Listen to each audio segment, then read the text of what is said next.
Hi everyone, it's me, Krylios, Team Racing Productions MC and producer. And joining me today is a wonderful guest.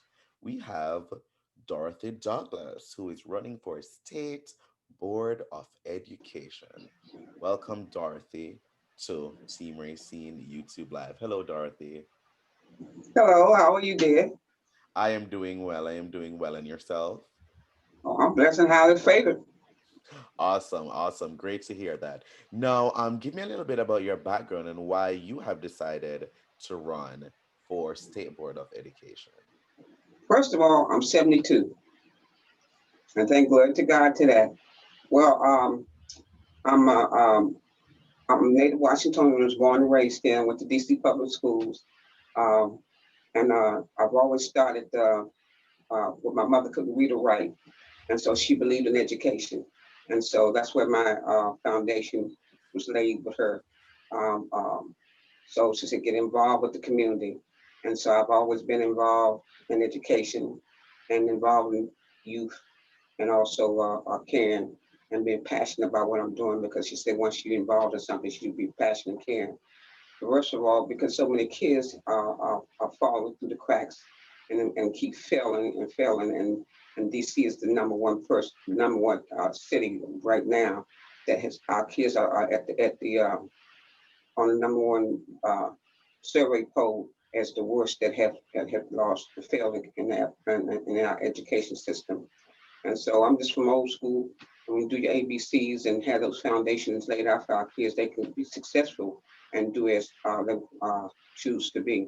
And also, I was elected as the State Board of Education in 2008 for Ward 7. And I was the first Black woman to be elected to that position. So I have that experience and knowing how the system works and how we need to be involved. And the main thing that because I'm a parent, I'm a grandparent, I'm a foster parent, my goal as parents' priority is the first thing, and that's what's missing. We're not engaging our parents to be involved in our children's education. The first quality education person is the parent, because the child is attached to the parent. This is where they're going to get their learning. This is where they get their education. And the schools are the secondary high quality of teaching our kids. And the problems are is that from my experience, that a lot of kids are not getting those services because when it was the chapter one in the 80s and the 70s, and now they changed the federal funding money to Title One. And the part of that Title One program that they don't realize it's called a parent partnership, which each parent who wants to be engaged and involved in their children's progress, that should be a yes, all the way through their life of learning, be a part of that. And they're not including that, they're not involving the parents in decision making, bring them to the table. And that's what's missing. They're not engaging. And when they go and especially when they do the budget planning and for the funding, a parent group should be involved. I'm also part of PAGE, pages dealing with the parents and whatnot. So I've been with that a year.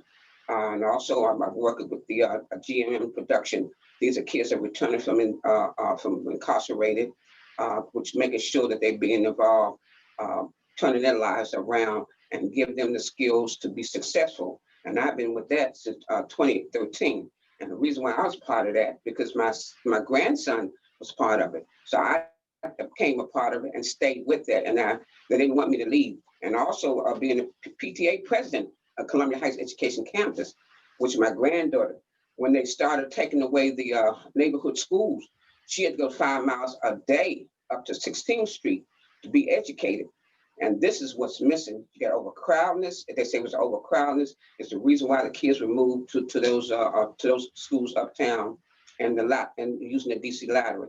So now we're back down to where we are, the kids, and not enough kids within the wards, each ward. So the problem is, I just want to know, when I was on the board in 2008, we got a grant. We all collaborated, and the city got the $75 million, race to the top, a grant that will cover all kids that were having any kind of difficulty, kids with special needs, and services that they were and programs set up for these children to learn where they were having difficulty in reading math or so be. And also this is when the STEM program started being involved. What's happened to all these programs that they haven't?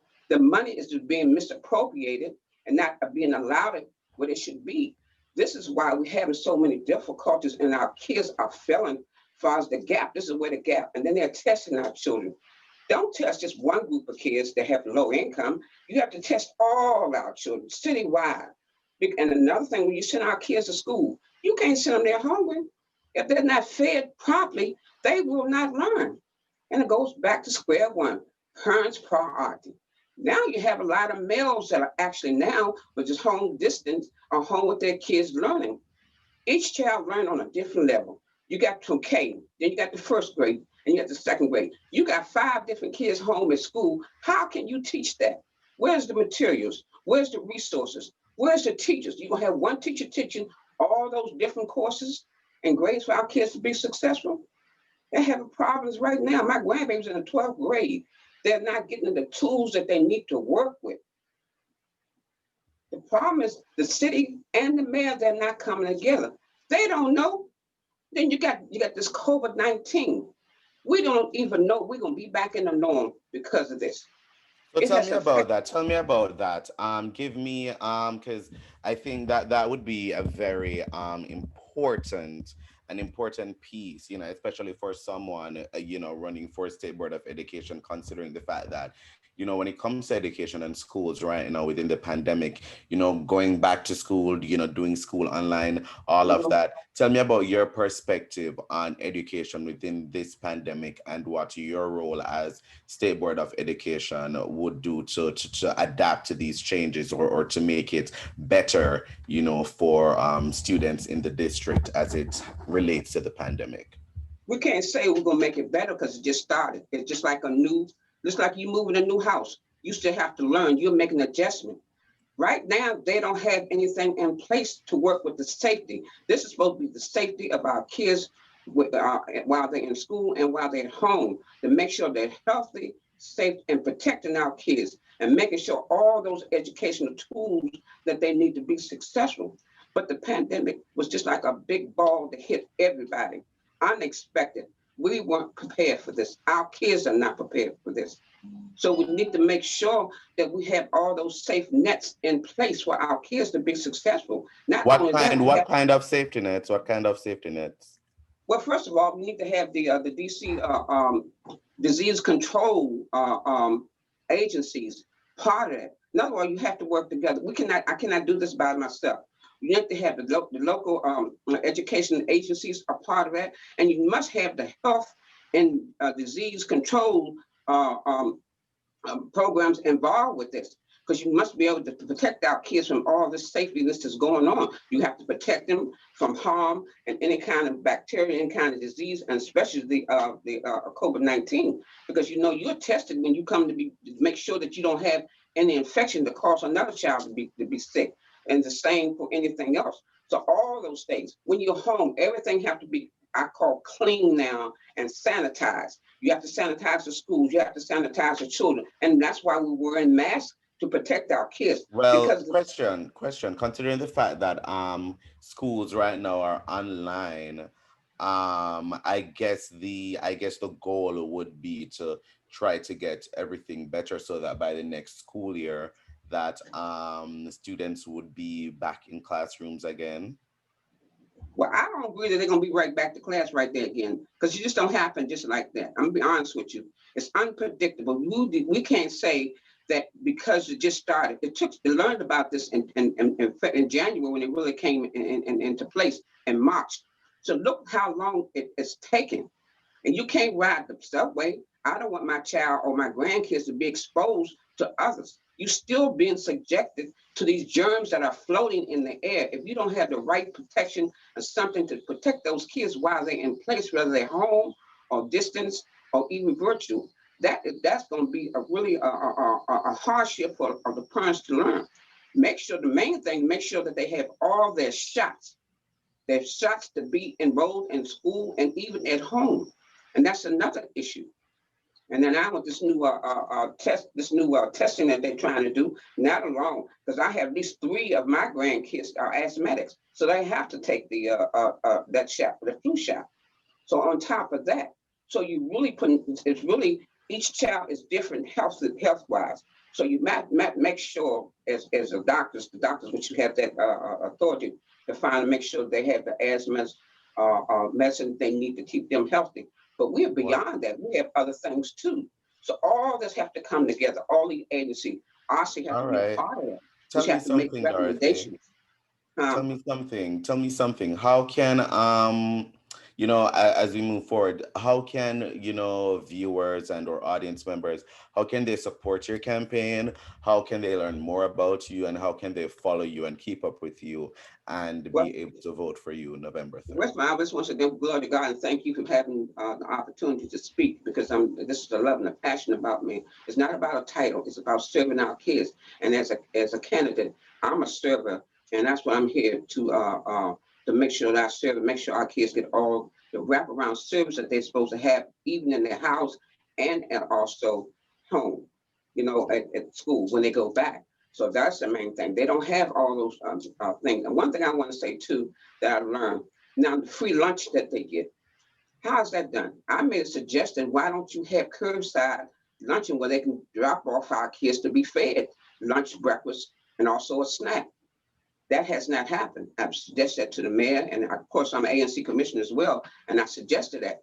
So for them to come out to go to another school, that's another threat of unsafe problems that you would have for him or she to leave to go to school to get their lunch. But I just want to say I'm asking you all to support me because I've been committed to children for a long time, and I'm dedicated to the life to the cause that I am because I have also been involved as the ANC commissioner and also as the state board of education and for Ward 7 in 2008. So I'm already experienced in being involved and always been engaged and will continue so to protect the rights of our kids and make sure all kids are being equal, getting equal services that they're supposed to have. The main thing is the money and funding. So vote for Dorothy Douglas. I'm number 3 on the ballot. I'm number 5. I mean, November 3rd is the election, but I'm number 5 on the ballot. So I need you all to support me. And I'd like to have a father's a grouping. I know you have Paige. It'd be nice to have a father group. Thank you. Wonderful, wonderful. Thank you so much, Dorothy. It has been such a pleasure having you here today. Thanks so much. And hopefully we could have this chat again. Good luck November 3rd. Thank you and good luck. And I want to learn a little bit more about you guys and how long have you been around? Because I mean, I'm really proud of you all, and I'm really thankful that you all gave me this opportunity to speak. So I just want to know, can you give me a little bit more information about you so other people can be connected, networking with you? And that's what it's all about. We all have to come together to solve these problems. That doesn't take one. Take a village to raise our children. So thank you. Thank you, of course. And you can find any information you want from us at Team Racine Productions at all of our social media right here at Team Racine. And for more information, go to racine.com and you can find it all. To our viewers, thank you guys for watching. Okay, Thank you. thank you. All right. Appreciate Definitely. you. Bye. Bye, dear. Have a blessed one.